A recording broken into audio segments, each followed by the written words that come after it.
Magandang araw mga ka-Express Info. Gaano man kagaling ni Nikola Jokic ay sigurado tayo na kaya rin ni Kai Sotto ang mga nagagawa ni Nikola Jokic if given the chance. Pareho naman silang napakataas ng basketball IQ, kaya madaling nakakapasa sa mga teammates. Parehong scorers at great rebounders, kaya hindi malayong one day makakapag-triple-double rin si Kai kung hindi man sa NBA, sa Gilas o sa Japan. Well, yan ang ating pag-uusapan in this video, pero bago yan, ay meron muna tayong pag-giveaway. Hey, hey, hey! Attention mga kapatrol! Get ready for an epic giveaway! Once Express Info hits 150k subscribers, one lucky winner will win the incredible Oppo Reno 11F 5G smartphone. Here's how to join. Step 1. Subscribe to Express Info right now. Step 2. Like this video. Then step 3. Comment anything good and positive about our idol Kai Sotto. Super easy. Just subscribe, like, and comment. Kapag usapang basketball, bihira tayong makakakita ng manlalaro na kayang gawin ang lahat sa loob ng court. Pero nitong nakaraang taon, isang hindi kapani-paniwalang performance ang ipinakita ni Nikola Jokic ng Denver Nuggets laban sa Phoenix Suns. Sa isang makasaysayang laban, nagtala siya ng 31 points, 23 rebounds and 22 assists, isang stat line na hindi pa kailanman nagawa sa buong kasaysayan ng NBA. Sa overtime win ng Denver Nuggets laban sa Phoenix Suns, hindi lang basta nanalo ang koponan, kundi nakasaksi rin tayo ng isang record-breaking na gabi.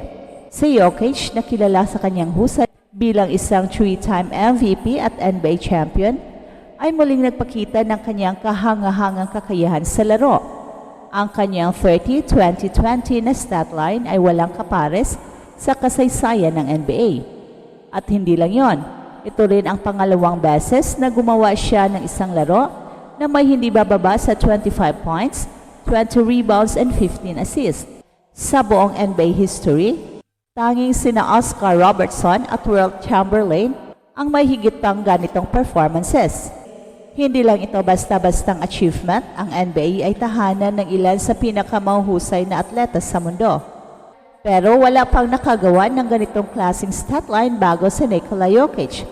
Sa isang liga na nagkaroon ng mga pangalan tulad ni na Michael Jordan, LeBron James, Magic Johnson at Kareem Abdul-Jabbar, ang pagiging one-of-one ay isang bagay na hindi madaling makuha. Marami ang namangha hindi lang sa dami ng kanyang stats, kundi sa paraan kung paano niya ito nagawa.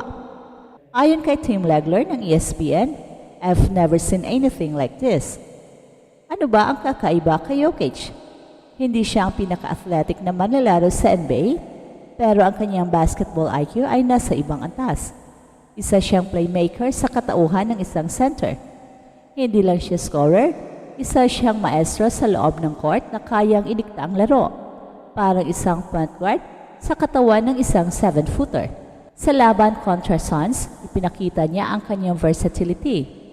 Hindi siya puro low post moves lang, kundi kaya rin niyang dumiskarte mula sa perimeter, magpasa ng mas mahusay at bumasa ng depensa ng kalaban. At ito ang dahilan kung bakit siya isang natatanging manlalaro. Hindi mo matutukoy kung paano siya pipigilan dahil sa napakaraming paraan ng kanyang opensa. At sa kabila ng kanyang kasaysayan, nananatiling mapagkumbaba si Nikola Jokic, at sa isang interview sinabi niya, "Thank you guys, I think I'm going to see this and think about this when my career is over. It's going to be nice to go over it on my couch when I finish my career and say, I'd had a really good game." Ipinakita nito ang kanyang pagiging grounded at hindi niya hinahayaan ng hype na makaapekto sa kanya. Sa panahon ngayon na maraming players ang gustong maging highlight reel sensations, si Nikola Jokic ay nananatiling totoo sa kanyang laro.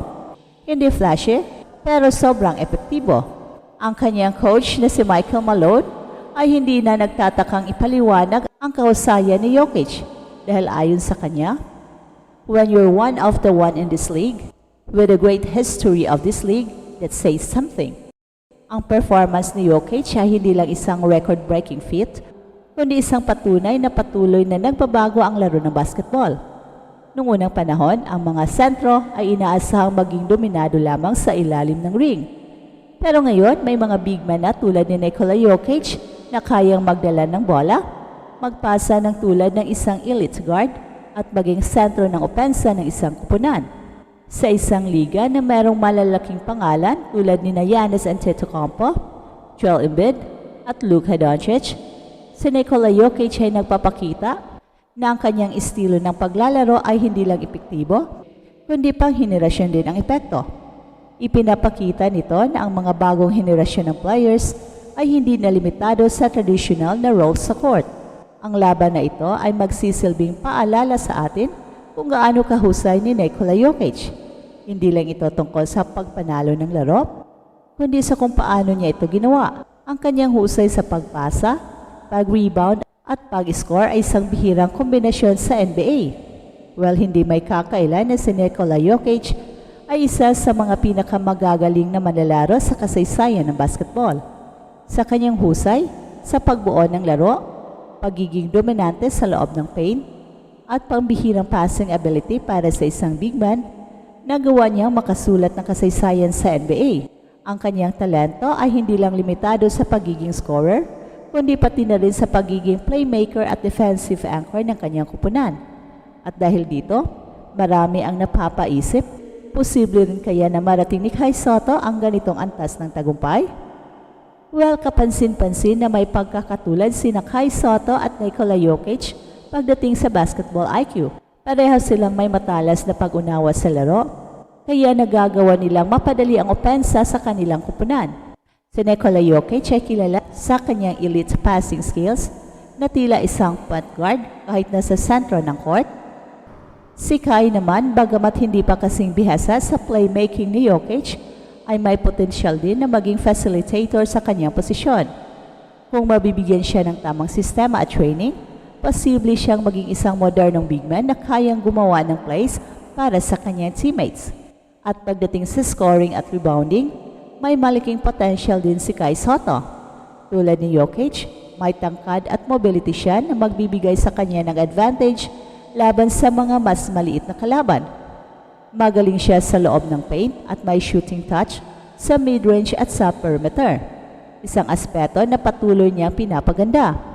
Hindi rin siya nagkukulang sa rebounding, isang mahalagang katangian sa isang dominanting big man. At kung magpapatuloy ang kanyang development, malaki ang posibilidad na makagawa rin siya ng triple-double sa hinaharap, gaya ng madalas gawin ni Nikola Jokic.